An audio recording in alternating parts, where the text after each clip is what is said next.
Bonsoir et bienvenue dans Culturel. Je suis ravie de vous retrouver. Encore une émission très dense et j'ai le sourire parce que je reçois plein de personnes que j'adore pour partager avec vous leurs événements sur LMTV. On va recevoir Fabio Rubino pour parler de l'Afterwork qui aura lieu le 10 avril. On va recevoir Julien Deniel qui va même nous faire le plaisir d'un petit extrait. On parlera de l'exposition rétrospective de Tian aussi dans un instant.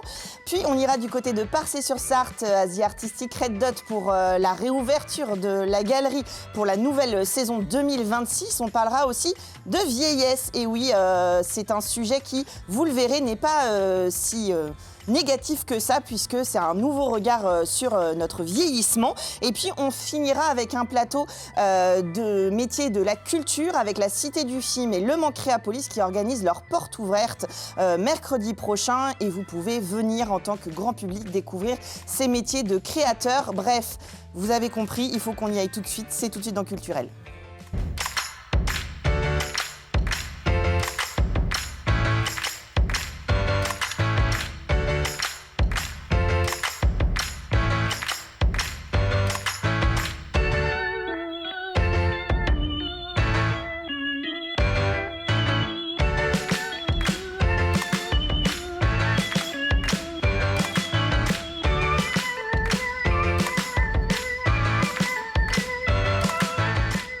Et vous le voyez, je me suis fait plaisir avec un beau plateau pour commencer l'émission. Fabio Rubino, bonsoir. Bonsoir. Dirigeant de Friendly Time, vous allez nous parler de comment faire la fête au Mans depuis déjà 16 ans. C'est fou, hein, 16 ans, c'est incroyable. Ça va très vite. Tian, bonsoir. Bonsoir. Artiste, peintre et street artiste, rétrospective aussi de 20 ans de peinture et de street art, ça sera au Hangar Créalab. Et Julien Deniel, bonsoir. Bonsoir. Chanteur-compositeur, vous étiez venu avec les habits du dimanche et vous revenez avec une chemise à carreaux. Il y a toujours des noms qui permettent de belles interprétations. Alors, on va commencer avec vous, Fabio Rubino. Le 10 avril prochain, c'est les 16 ans de Le Mans Afterwork et vous faites ça chez TBTO sur le centre des expos.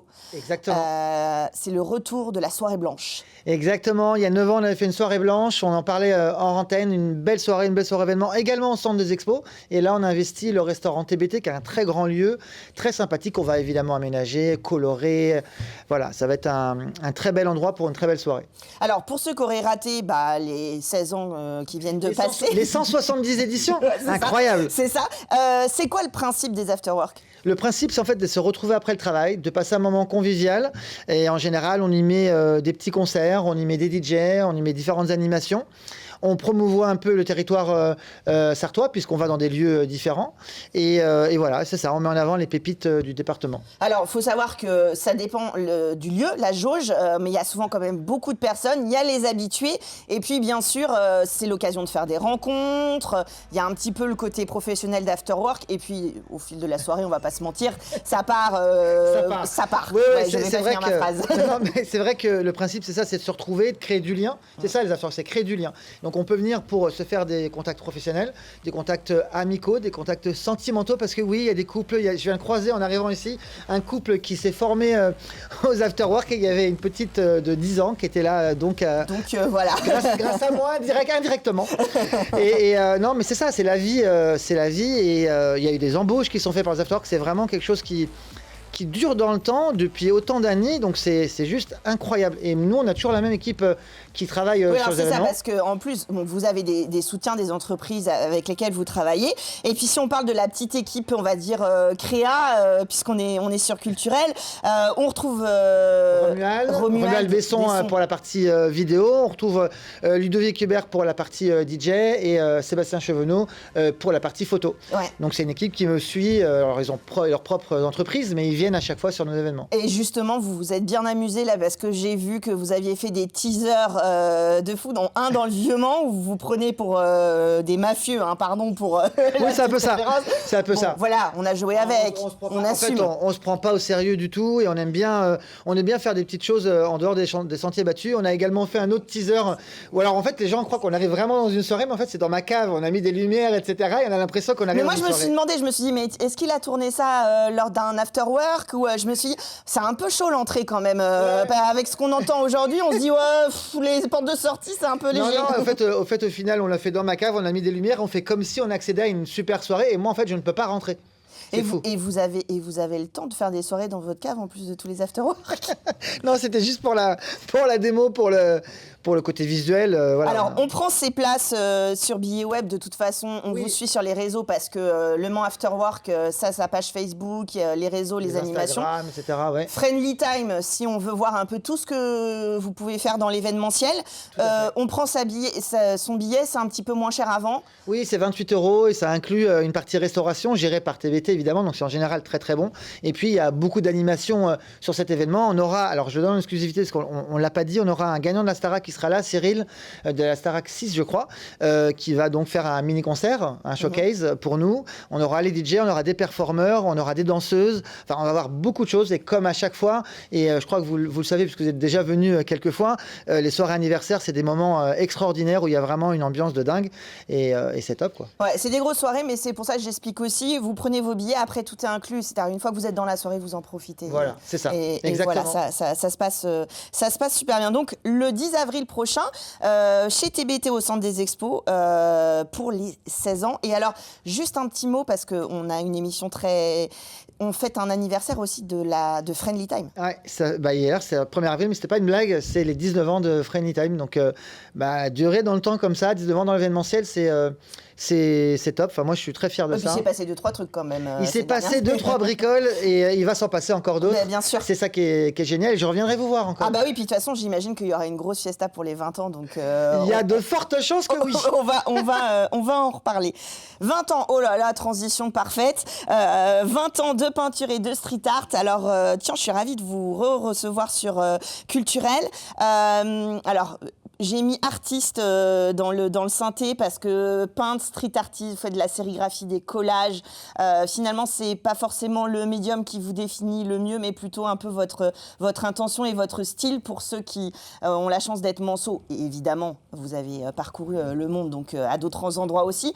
Mais voilà, vous êtes ces visages qu'on peut croiser dans les rues du Mans et qu'on va pouvoir redécouvrir au Hangar Créalab. Ouais, mais ça reste de la peinture en fait. Hein. C'est que ce soit les collages dans la rue, c'est des choses peintes sur du papier craft qui est collé, la peinture sur toile qui est vraiment ce que pas mal de gens connaissent. Et l'idée de présenter 20 ans de travail, c'est vraiment de faire un récit en fait. Et le récit, c'est à travers les toiles, comment mon travail a évolué, quels ont été les tournants. C'est ça qui nous a intéressés aussi, c'était de capter les moments où j'ai cranté sur quelque chose et ma technique a évolué et ma façon de présenter mon travail aussi. Et la technique et les sujets aussi, parce que vous avez parfois eu des expositions, on va dire, thématiques. Donc là, on est plus sur les sujets, avec un engagement, l'idée de un peu nous secouer. Enfin, l'idée, c'est ça aussi, le street art, c'est d'interroger les gens qui vous découvrent. Bien sûr, ouais, c'est une manière d'aller vers le public, en fait, parce que il y a beaucoup de personnes qui ont du mal à rentrer dans une galerie, à aller voir dans un musée ce qui s'y passe. Et moi, j'ai toujours essayé de créer ce lien-là à travers les collages ou les peintures que je faisais dans la rue. Et il y a cette accessibilité, et justement, c'est un peu rigolo, je trouve ça intéressant pour le public qu'on en parle, c'est que pour ces 20 ans de rétrospective, vous avez repris quelques œuvres qui vous ont été prêtées par leurs propriétaires, parce que sur 20 ans de carrière, forcément, comme le disait Fabio, voilà, il y en a qui ont vécu leur vie et qui sont dans des intérieurs. Tout à fait. Je pense que les pièces les plus intéressantes, c'est celles qu'on trouvait acquéreurs, souvent. Et en tout cas, les plus marquantes sur certaines périodes. Et ça a été un long boulot d'enquête, en fait, de retrouver... Oui, c'est ça, alors bon, il y en a, c'est facile, parce que je me souviens très bien qui les a. Mais voilà, il y a eu un boulot de recherche, de mise en confiance aussi, parce que c'est une relation intime que les gens ont avec la toile qu'ils ont chez eux. Donc voilà, c'est la confier pour 3 semaines pour une exposition, c'est une démarche qu'il faut accompagner un peu, quoi. Bien sûr. Au hangar Créalab, donc, ça commence le 10. Alors l'expo est du 10 au 30 avril et le vernissage c'est la veille, donc le jeudi 9. 9 avril. Et il est ouvert à tous le vernissage, oui, on peut venir. Oui.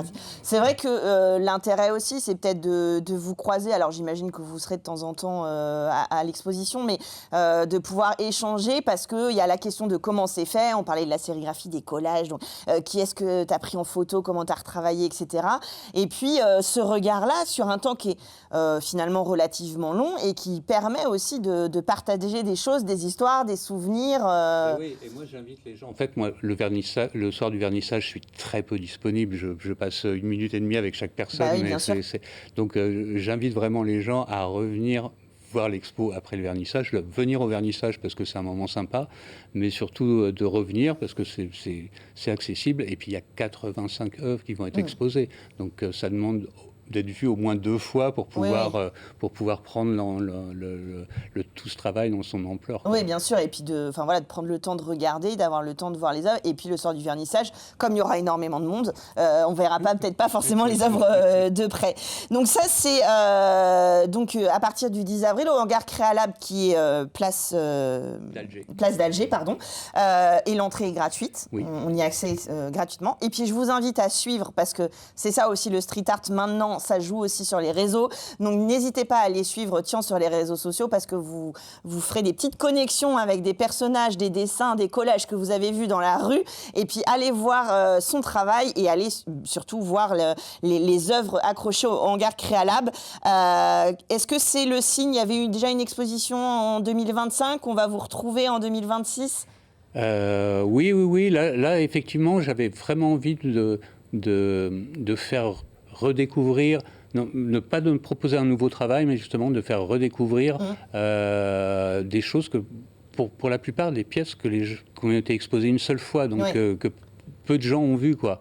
Et du coup, raconter cette histoire à travers ces pièces-là, c'était montré. C'est complètement différent d'une expo où je présente de nouvelles œuvres. Oui, bien sûr. Mais c'est peut-être un virage encore dans votre.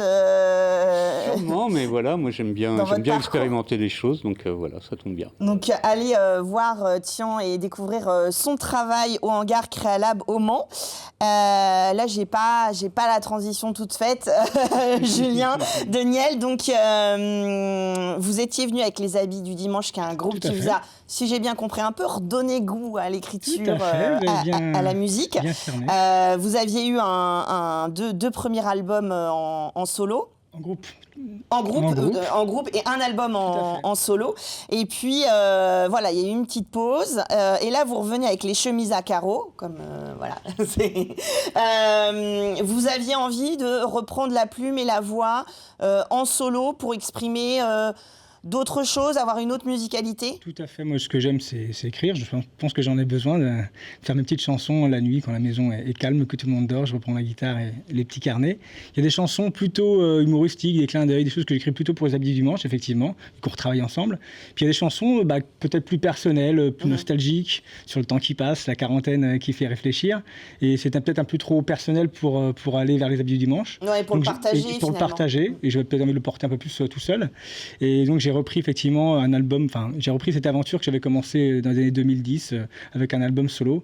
J'ai repris avec cette sortie d'album les chemises à carreaux, pardon. Oui. Et donc on va pouvoir vous retrouver parce que le premier album qui s'appelait À monter soi-même avait eu un bel accueil. Il y avait même un duo avec Christian Olivier des Têtes Raides. Je le dis parce que voilà, tout de suite ça parle pour ceux qui ne vous connaîtraient pas encore. On a le plaisir, vous êtes venus quelques minutes en avance. Vous nous avez fait le plaisir de faire un petit live. Je vous propose d'écouter Julien Deniel quelques minutes.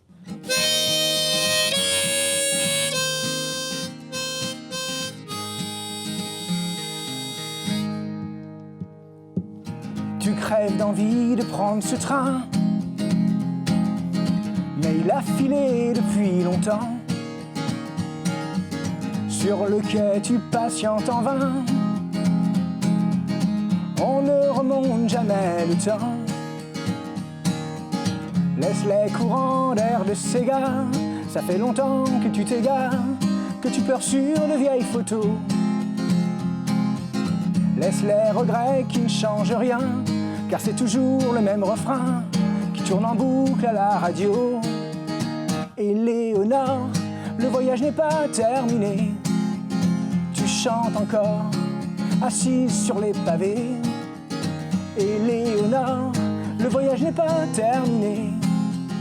Quelques accords pour une belle échappée.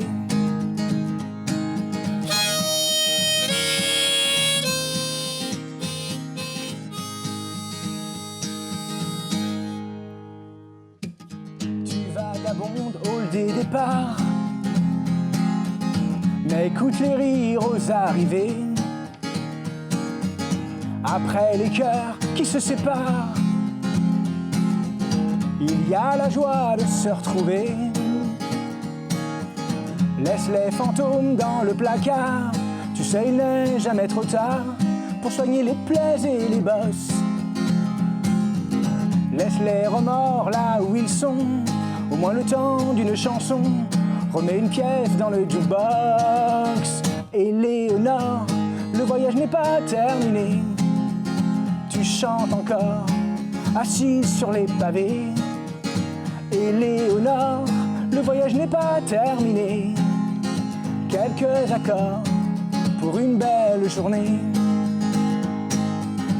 Pose tes valises, fais une escale. Laisse l'omnibus au loin se faire la malle. Au terminus sentimental, tout le monde descend, l'amour déraille. Éléonore, le voyage n'est pas terminé. On chante encore les couloirs passagers. Éléonore, le voyage n'est pas terminé. Quelques accords pour une belle échappée.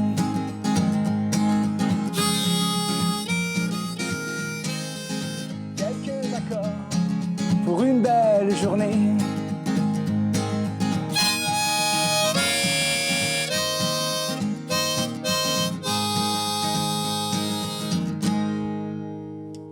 On découvre cette voix-là, ces paroles en français, on parlait de l'écriture.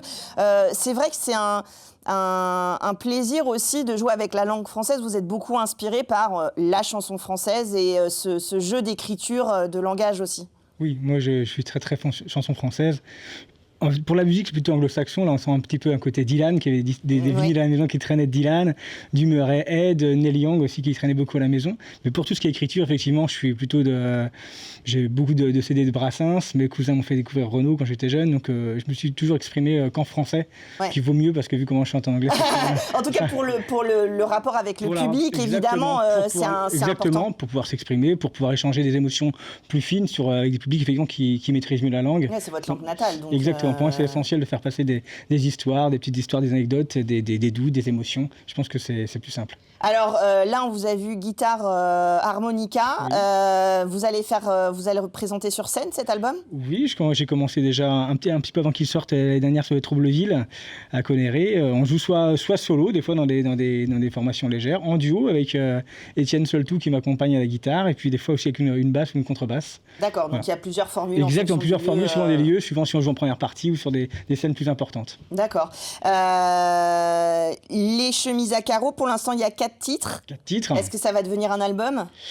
J'aime bien l'idée des EP, ça permet d'avoir une cohérence, et puis de ne pas attendre non plus trop longtemps. Avant de sortir quelque chose. 10 titres, 12 titres, c'est quand même du temps, c'est beaucoup de nuits. Donc quand j'en ai 4-5, je les sors, effectivement. Puis je pense que l'idée d'après, c'est de reprendre peut-être celles que je préfère pour en faire un album. Mais c'est vrai que l'EP, que j'avais jamais sorti d'EP avant sur ma carrière, ni quand c'était mon métier avec le groupe Arcole ou après en solo. Et c'est vrai que c'est un format maintenant qui, l'immédiateté, on a 4-5 titres, il y a déjà une cohérence. On y va, et puis on va en jeter, on en prend d'autres. Et puis quand on fait de la scène, on les joue aussi. Exactement. Donc moi j'aime bien aussi aller expérimenter des titres. Il y a des titres que je vais souvent de temps en temps avec les copains du Bluesing, avec les apéros chansons ou apéros concerts. Des nouvelles chansons, des fois je vais d'abord les tester auprès de public qui aiment bien écouter. Ils savent que c'est des nouvelles chansons, ils savent qu'ils sont un peu cobayes. Et donc je vois ce qui marche pas, là où ils ont accroché, là où il faut que je retourne un petit peu travailler. Parce qu'effectivement d'être solo, c'est plus compliqué quelque part que... Oui, évidemment, du coup, coup, il n'y a pas le jeu de ping-pong. Exactement. Quand j'écris pour les avis du dimanche, si j'ai franchement déconné sur quelque chose, ils me le disent, rapidement. Et puis ils me disent, ta chanson, tu peux te la garder. Le risque quand on est tout seul, c'est de foncer et puis de ne pas forcément avoir de recul. Donc d'aller comme ça un peu essuyer les plâtres avant de les enregistrer, c'est pas mal. Alors vous suivez Julien Deniel, chanteur sur les réseaux justement. Vous allez écouter ses titres. En plus, après on se les approprie et c'est très sympa à écouter au quotidien. Merci d'avoir joué le jeu. Merci à tous les trois d'être venus nous parler de votre actualité. Et nous, on continue tout de suite dans Culturel.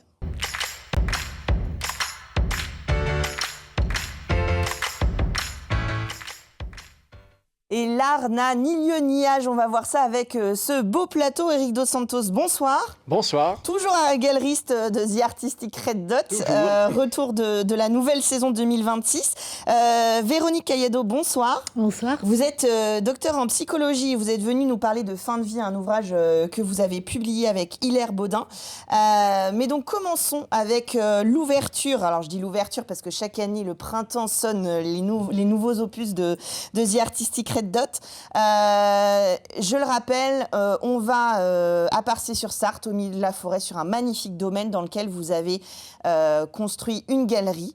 Et pas que construit, puisqu'il y a aussi des œuvres à l'extérieur. L'idée, c'est vraiment d'aller à la rencontre des artistes et de leurs œuvres, surtout. Et c'est vrai qu'il y en a de plus en plus à l'extérieur. On essaye d'avoir des œuvres comme celles qu'il y a derrière vous, souvent en bronze, ou bien en pierre, ou bien en métal. Qui résistent un petit peu aux intempéries, on va dire évidemment. ça, on peut déjà en parler pour les acheteurs. Si vous avez un très petit chez vous, mais un grand extérieur, n'hésitez pas. L'art va aussi en extérieur. Et c'est vrai que c'est très agréable, en fin de compte, parce qu'on a un parc de sculptures, et puis avec certaines qui sont assez grandes toute l'année. Donc les premiers bénéficiaires, ce sont bien sûr le galeriste qui est entouré d'œuvres d'art, de grands artistes. Ouais. Alors c'est amusant parce qu'on parle de ça, mais avec le 1% artistique, on a vu des fois des œuvres en extérieur pas forcément bien accompagnées pour le coup. Et c'est important de montrer toutes ces formes que peuvent prendre les œuvres des créateurs. Vous avez de la sculpture, de la peinture, du dessin. Il y a vraiment tout médium. Oui, j'aime bien dire que, alors, en extérieur, nous n'avons que des sculptures, en bronze, en métal ou en pierre, et à l'intérieur, on retrouve de la peinture, des peintres, et puis des sculptures et du travail sur papier. Alors, le travail sur papier, c'est très très large. Ça peut être de l'encre, ça peut être de l'acrylique, ça peut être tout un tas de médiums. Bien sûr, et on parle souvent même par rapport au papier de technique mixte, car il y a rarement qu'une seule technique en dehors de la gravure. Alors, qui est-ce qu'on va retrouver ? Il y a quelques habitués et puis de nouvelles découvertes comme chaque fois. Je le rappelle, l'accrochage change complètement. On ne revoit pas les œuvres qu'on a déjà vues sur les autres opus. Non. On retrouve des artistes que l'on a pu voir il y a 24 ou 36 mois, donc 2 ou 3 ans. Mais là, on a, je révise, on a beaucoup de nouveaux, entre autres des gens comme Nicolas Gaziorowski, qui est plutôt connu en France et qui a quelque chose de très tendre. Des paysages et des personnages.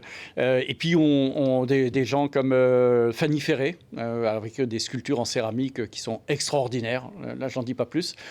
Pour tout vous dire, je vais les chercher demain. J'ai un très gros camion.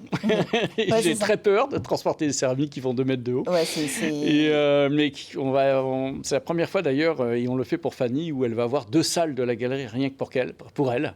Tellement ce qu'elle présente en céramique. Je fais exprès de ne pas tout dire. C'est une aventure en même temps. C'est intéressant de le dire parce que c'est une façon différente d'aller à la découverte de l'art dans cette galerie, dans cette campagne. Et puis cette relation, puisque c'est une galerie sur rendez-vous. Donc vous prenez rendez-vous pour vous retrouver face aux œuvres avec les œuvres.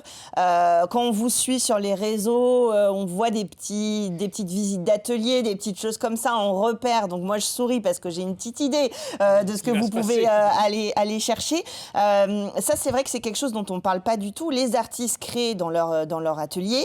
Et puis après, ça fait partie aussi du travail du galeriste d'aller, évidemment, les repérer, trouver les œuvres, choisir les œuvres qui vont être accrochées, jusqu'au transport et à la diffusion, et bien sûr la vente, s'il en est. Oui, et c'est intéressant parce que les artistes nous laissent, et j'ai envie de dire qu'ils se soient des grands artistes qui sont même muséaux, dont certaines de leurs œuvres sont sont dans des musées, ou des artistes moins connus, mais qui pour nous ont l'exigence des grands.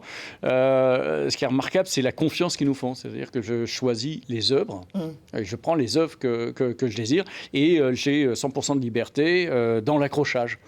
Et ça, c'est intéressant parce que c'est vrai que c'est le galeriste qui présente sa galerie, et en rendez-vous privé, il y a une grande intimité avec le visiteur. Donc l'accrochage par le galeriste est encore plus important puisqu'on est dans un moment d'intimité fort. Et vous avez créé un peu votre rêve aussi. Vous avez votre galerie, vous accrochez les œuvres que vous voulez, vous les partagez avec des gens qui vont avoir de la passion pour Vous êtes en train de me dire que ça y est, ça commence à se voir, que j'ai une belle galerie à moi. On avait déjà un peu deviné. Alors, il y a un autre moment que j'adore, qui revient pour la deuxième fois, c'est le mur des enfants. Alors, c'est du 6 au 10 mai prochain. Le principe, c'est que vous pouvez y aller avec votre enfant.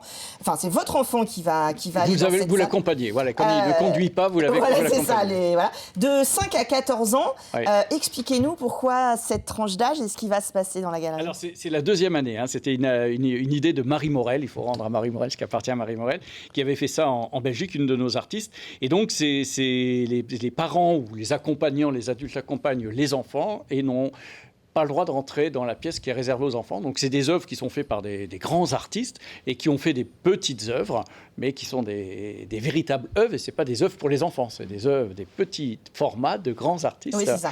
Et les jeunes enfants achètent ça pour 3 francs 6 sous. J'allais dire, il faut acheter parce que c'est pas de la consommation. Alors, et encore une fois, je le dis, le prix n'est pas proportionnel à la taille de l'œuvre. On le dit à chaque fois aussi.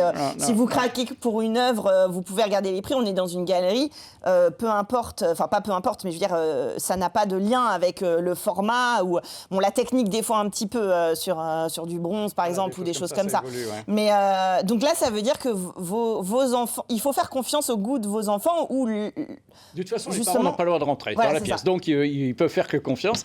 Et puis la petite histoire, c'est que on va dire si une œuvre coûte 10 € pour l'enfant met un billet de 10, c'est quand même son argent à lui. Et moi, j'ai toujours de la monnaie dans la poche et je rajoute 10. Donc la galerie abonde du montant global que versent les enfants. Après, ils ont un certificat, etc.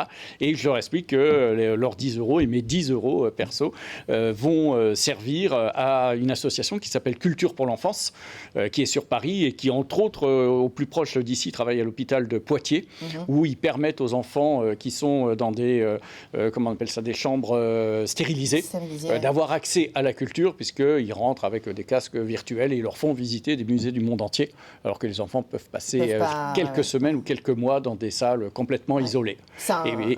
Cette ouverture est importante et ça montre...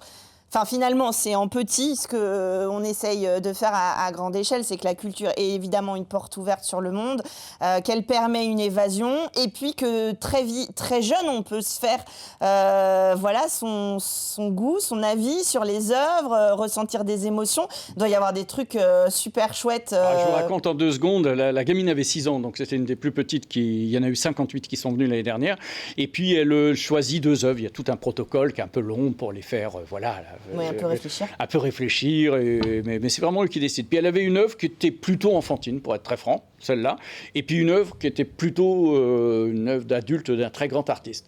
Et la gamine, elle arrive, elle dit, bon, comme j'ai 6 ans, je devrais prendre le poisson là qui est là, parce que c'est de mon âge, mais comme je vais mettre l'œuvre dans ma chambre et que je vais grandir...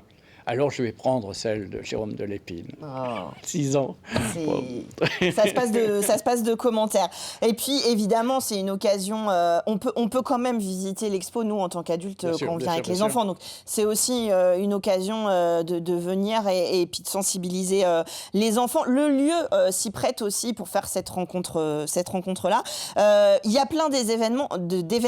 L'exposition, elle est jusqu'au 6 juillet. L'exposition en général, l'opus. Vernissage le 19 avril, 10h, 19h, comme d'habitude. Il va y avoir plein de surprises, il va y avoir de la musique, etc. Et vous avez des rendez-vous comme ça qui sont proposés tout au long de l'exposition, avec aussi parfois des mises en lumière de certains des artistes. L'idée, c'est qu'on peut venir, on peut y revenir, évidemment, si on craque pour une œuvre d'art. Parfois, c'est le coup de foudre. Parfois, il faut un peu de temps avant de de décider de repartir avec. Cette année, publiquement, il va y avoir, cette année, sur l'Opus 1, c'est-à-dire pendant 12 semaines, il va y avoir à peu près 8 événements, avec des mises en lumière de certains artistes, avec une conférence, le fameux mur des enfants dont vous venez de parler, une performance faite par Patrick Nuper, qui est entre la musique et la peinture, qu'on expose dans la galerie. Le jour de la fête de la musique, Le jour de la fête de la musique, en tant que musicien et artiste plasticien, il était bien choisi pour cela. Et puis, il se passe plein d'autres choses quand vous êtes collectionneur ou client. Il y a des visites d'ateliers, il y a des soirées collectionneurs où on invite un artiste et puis toute la soirée se passe avec l'artiste. Il se passe plein de choses à la galerie. Vous partagez un peu votre rêve quand même, du coup. Oui, ou c'est les gens qui le partagent avec nous, hein, je sais pas comment le dire, voilà. mais on se le rend bien. Il y a une belle rencontre entre les œuvres et le public, et bien sûr, je le répète encore une fois, et potentiellement l'acheteur, puisque tout ce travail ne peut... on ne vit pas d'amour et d'eau fraîche. Mais voilà, allez prendre rendez-vous avec The Artistic Red Dot. Suivez sur les réseaux sociaux The Artistic Red Dot, Eric Dos Santos, pour voir un petit peu les coulisses de cette installation et prendre rendez-vous pour venir vous voir. On vous attend. Et vous découvrir. Véronique Cayado, je ne vais pas tenter une transition bizarre, mais vous venez pour un livre que vous avez coécrit avec Hilaire Baudin, qui s'appelle Fin de vie, avec la question, questionnant justement ce rapport au vieillissement. Avec Hilaire, donc vous êtes docteur en psychologie, vous travaillez sur le vieillissement et le bien vieillir, et Hilaire Baudin est octogénaire, il faut le dire parce que évidemment ça a tout son sens là-dedans, et justement il le dit, j'ai pas honte d'être octogénaire, au contraire je veux montrer que c'est une autre façon de vivre. Vous avez décidé de peut-être partager ce changement de regard sur la vieillesse? Oui, parce qu'il faut dire aussi que c'est fin de vie, F-A-I-M, oui. Ce qui change un peu tout. Et tout à l'heure, dans la chanson, on entendait « le chemin n'est pas terminé », mais c'est exactement ça, le chemin n'est pas terminé. Et donc, il y a tout à encore ressentir, partager en émotion, en expérience.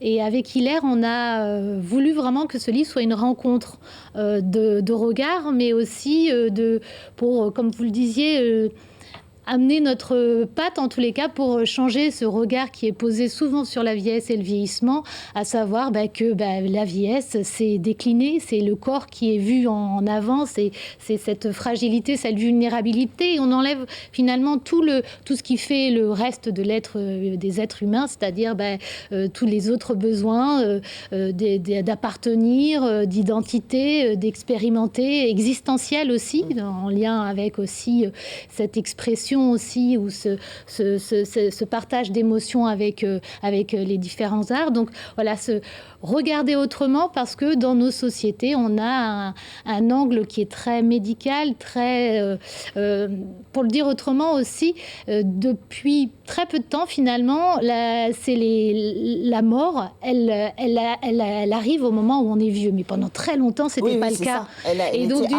arrivait de facto avant la vieillesse. Tous les âges étaient concernés, la petite enfance et les bébés. Et donc maintenant, cette association entre mort, vieillesse, fragilité, déclin, eh bien, il y a associe finalement les plus âgés à un rôle dans la société où ils sont plus tout à fait considérés comme des adultes à part entière. Et souvent, d'ailleurs, quand on parle de vieillissement, on le voit un peu comme la vie, on redescend, la courbe.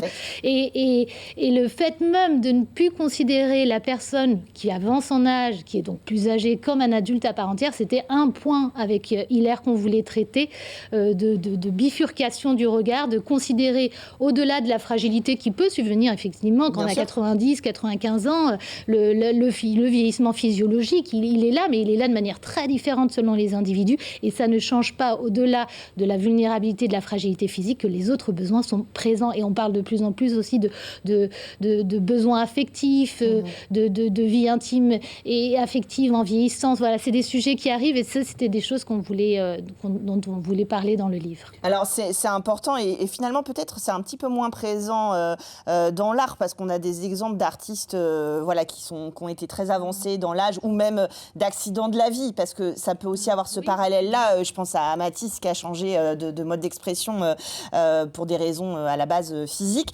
Il y a cette idée de tu comprendras quand tu seras vieux. En fait, c'est jamais le moment. T'es trop jeune, tu verras quand tu auras des enfants et après tu verras quand tu seras vieux. Là, Hilaire Baudin, la position aussi, c'est de dire c'est chouette en fait. C'est un autre virage, comme disait-il en premier plateau, pour continuer la vie et il se passe des choses. Et puis notre population est vieillissante, comme vous le disiez, à la fois parce qu'on fait des progrès et que du coup, on peut vivre souvent plus longtemps. Et puis d'une question les baby boomers sont en puissance. Et ils ont un autre regard aussi sur la place qu'ils veulent occuper dans la société. On voit, Hilaire n'est pas là pour en parler, mais il fait partie d'un mouvement qui s'appelle le CNAV, c'est le Conseil national autoproclamé de la vieillesse. Il y a d'autres mouvements similaires comme Hold Up, où en fait c'est des associations de personnes plus âgées qui revendiquent en fait d'en être, mais d'en être dans les choix aussi politiques qui sont associés à la vieillesse. Et donc ces générations-là, elles sont déjà porteuses d'un point de vue identitaire, d'un point de vue qui je suis, d'un besoin de faire valoir leur autonomie jusqu'au bout. Et forcément, ces boomers qui arrivent de plus en plus dans le grand âge, ils vont, je pense, changer la donne sur le regard qui est posé. Et ça a déjà changé dans le rapport à la famille, avec le fait qu'on se déplace beaucoup plus, même le rapport par rapport aux petits-enfants, et voilà, maintenant, bien sûr, arrière-petits-enfants, etc. Ça, c'est intéressant. Justement, ces échanges-là, c'est aussi pour lever ce tabou-là, parce qu'on n'en parle pas tant que ça. Et quelque part, c'est intéressant qu'on se pose la question pendant, mais avant aussi, pourquoi pas, et de changer notre regard sur les gens qui nous entourent et qui rentrent dans un âge plus avancé. Vous êtes à la librairie Tuard le 10 avril prochain, vendredi, pas cette semaine, la semaine suivante, à 17h30. Justement, fin de vie, donc je répète, FIM, fin de vie, édition du Palio. C'est un ouvrage qui s'accompagne aussi, où vous participez à pas mal d'événements. Le Lab Automia, c'est une filiale du groupe WeCare. Il y a vraiment cette volonté de s'interroger et de s'ouvrir à ces personnes, cette partie de la population qui finalement parfois est un peu mis C'était un parti pris, c'est-à-dire là le livre je l'ai pas, mais il s'ouvre tête bêche. D'un côté, Hilaire m'interroge à la fois sur mon regard en tant que professionnel, mais aussi très intime, parce que dans le regard d'un professionnel, il y a aussi forcément tout ce qu'on emmène avec nous. Et puis on le prend dans l'autre sens. C'est moi qui interroge Hilaire, et c'était vraiment une volonté de notre part d'être d'égal à égal, c'est-à-dire que beaucoup, trop encore, on parle de la vieillesse. Bon, moi, j'ai 47, bientôt 48. Je le suis un peu, à certains égards concernés. Mais c'est souvent des professionnels qui parlent de ça. Et les personnes, on mésestime, on délégitimise leur discours sur ce qu'est cette expérience-là. Et le parti pris, c'était d'égal à égal. Chacun va partager à la fois en tant que... Parce que Hilaire a un discours aussi très professionnel. Il s'est beaucoup alimenté, documenté, et il lit énormément sur le sujet. Donc on croise nos regards et on ouvre ce champ à entendre, écouter aussi l'expérience intime et singulière des personnes qui avancent en âge et qui, eux aussi, ont forcément quelque chose de super fort à apporter. Et donc, son regard, c'est de dire l'expérience...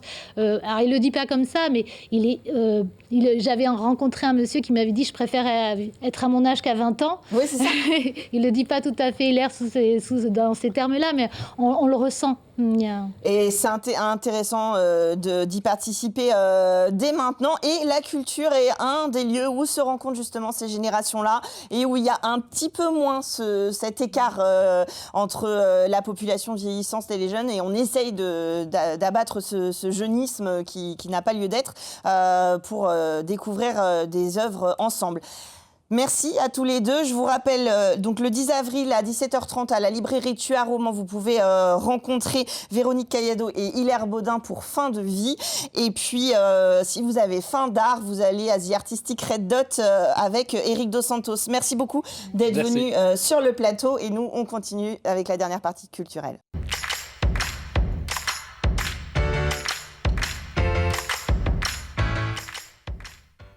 Le 8 avril prochain, on va découvrir les métiers du design, de la création et du cinéma avec des portes ouvertes de la Cité du Film et de Le Mans Créapolis. Alors, je ne vais pas vous mentir, hors antenne aussi, je fais partie du groupe. Donc, je suis ravie de les accueillir ce soir pour en parler.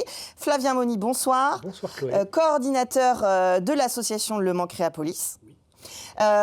Hortense Girard, bonsoir. Je lis mes notes parce que j'ai pas l'habitude de vous nommer par votre nom. Chargée d'accueil des tournages en Sarthe avec justement la Cité du Film qui fait ses portes ouvertes. Et puis deux des intervenants exemples de professionnels que vous pourrez retrouver. Valentin Guiton, bonsoir. Bonsoir. Vous êtes formateur chez Art Info et là vous allez faire un atelier de montage. Et David Biolay, bonsoir. Bonsoir. Photographe et réalisateur. Je ne vais pas essayer de vous voyez, c'est peine perdue.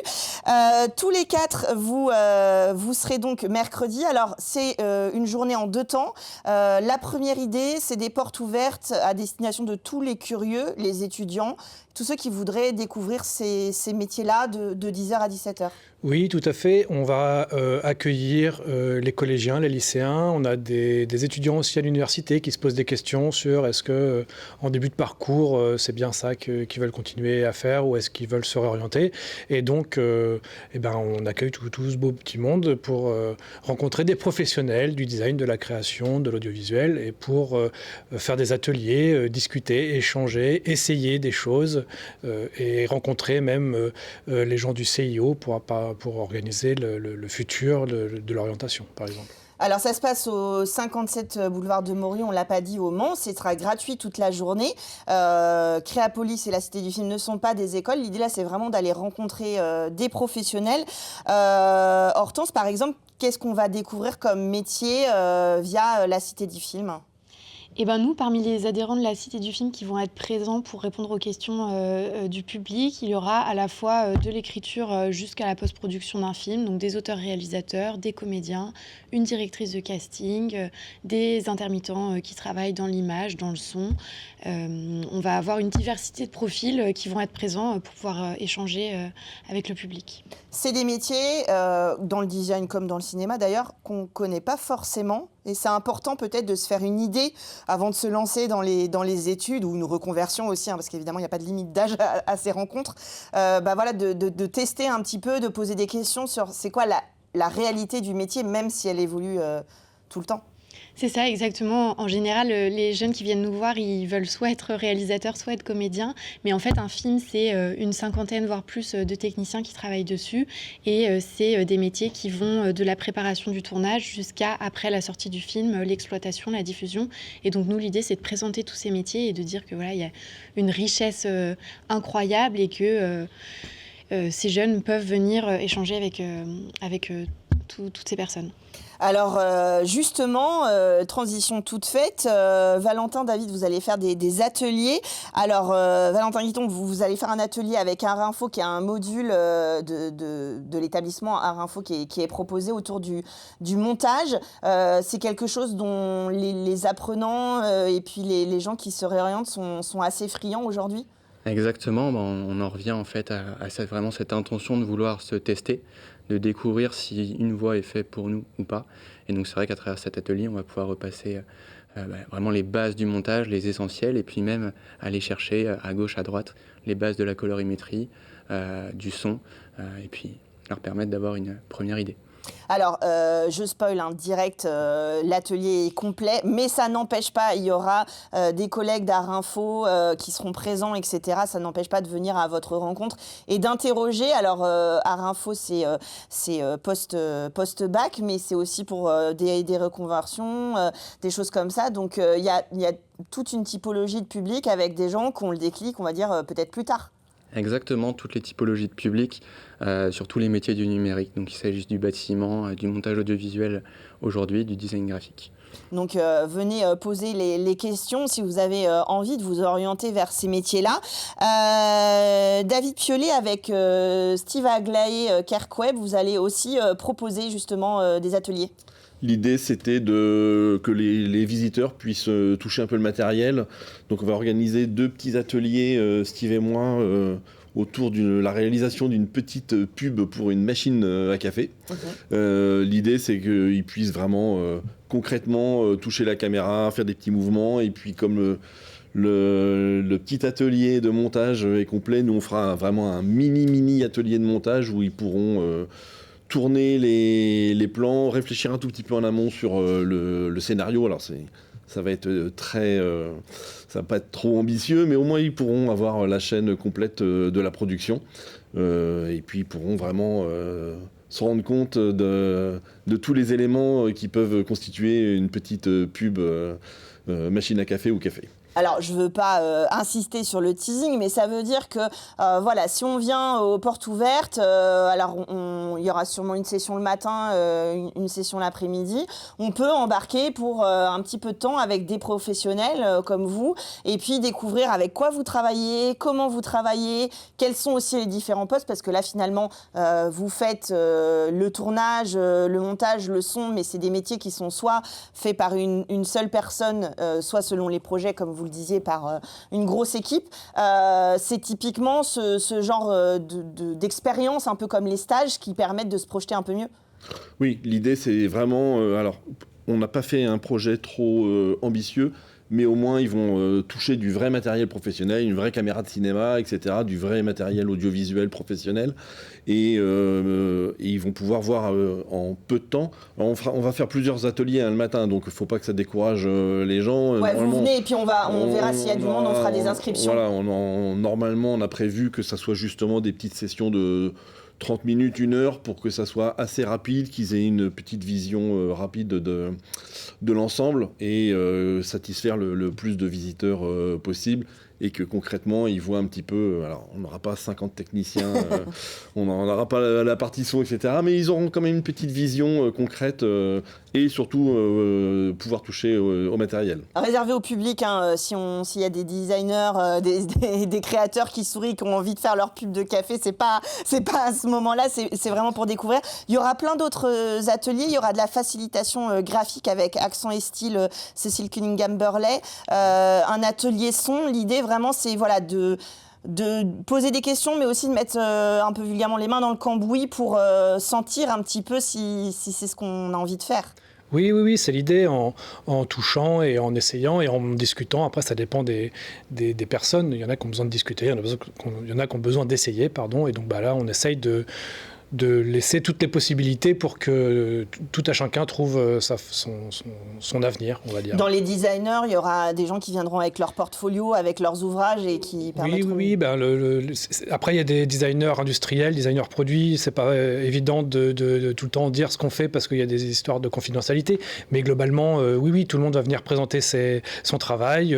La manière de travailler aussi, parce que le résultat, c'est une chose, mais il y a aussi comment on y arrive et puis quelles études on a fait, comment on se forme en amont. Moi, j'ai entendu des collégiens même qui vont venir pour discuter, donc c'est vraiment ouvert à tous, faut pas hésiter.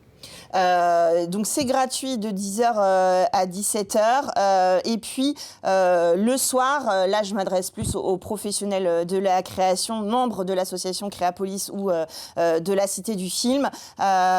Justement, on pourra continuer ces liens qui se sont créés dans la journée entre professionnels, puisque ça continue en afterwork, et aussi ouvert à tous les professionnels de ces métiers-là, parce que c'est bien de transmettre, mais c'est bien aussi de se connaître et de voir les métiers des uns des autres. On voit en préparant qu'il y a des choses qui se découvrent un peu. Oui, c'est la force du collectif. Il y a de l'émulsion qui se fait en mélangeant des choses ensemble qui sont a priori différentes. Donc ça, c'est super intéressant. Et on a trouvé que c'était intéressant aussi, oui, de faire venir les professionnels pour ouvrir à un horaire qui leur est adapté les portes de l'association. Il y a plein de gens qui se posent des questions sur qu'est-ce que c'est Créapolis, qu'est-ce qu'on y fait, qu'est-ce qu'on y trouve. Et bien là, vous aurez toutes les réponses sur toute la journée, peu importe qui vous êtes. Et avec la Cité du Film, les métiers du cinéma, si ça se trouve, vous allez caster pour la Cité du Film et inversement. C'est ça aussi l'idée, c'est beaucoup fait de rencontres en fait, ces métiers-là, puisqu'il y a des métiers qui sont dans le design, qui sont on va dire industrialisés, ou dans la communication, et on ne fait pas forcément le lien avec la partie culturelle, alors que parfois c'est les mêmes compétences qui sont appelées dans les deux cas. Et ça, c'est intéressant de ne pas se fermer un monde et l'autre, et on voit bien là que ça peut fonctionner. Il y a des adhérents de la Cité du Film qui sont aussi adhérents de Créapolis. C'est ça, exactement. On a créé, depuis que la Cité est installée dans les locaux de Créapolis, on a créé encore plus de liens. Et il y a des adhérents de Créapolis qui ont adhéré à la Cité et des adhérents de la Cité qui ont adhéré à Créapolis. Et je trouve que c'est très chouette. Et on vous attend donc nombreux mercredi prochain, le 8 avril, de 10h à 17h pour les portes ouvertes. Et dans la soirée, vous pouvez nous suivre sur nos différents réseaux sociaux de la Cité du Film et de Le Mans Créapolis pour vous inscrire aux événements. Et de toute façon, c'est gratuit et entrée libre. Et même pour les ateliers, on s'arrangera sur place. Retransmission sur grand écran pour l'atelier montage. On va s'amuser aussi. C'est mercredi prochain. Merci à tous les quatre d'être venus nous parler de cet événement. Et nous, on se retrouve jeudi prochain, même heure sur LMTV pour Culturel.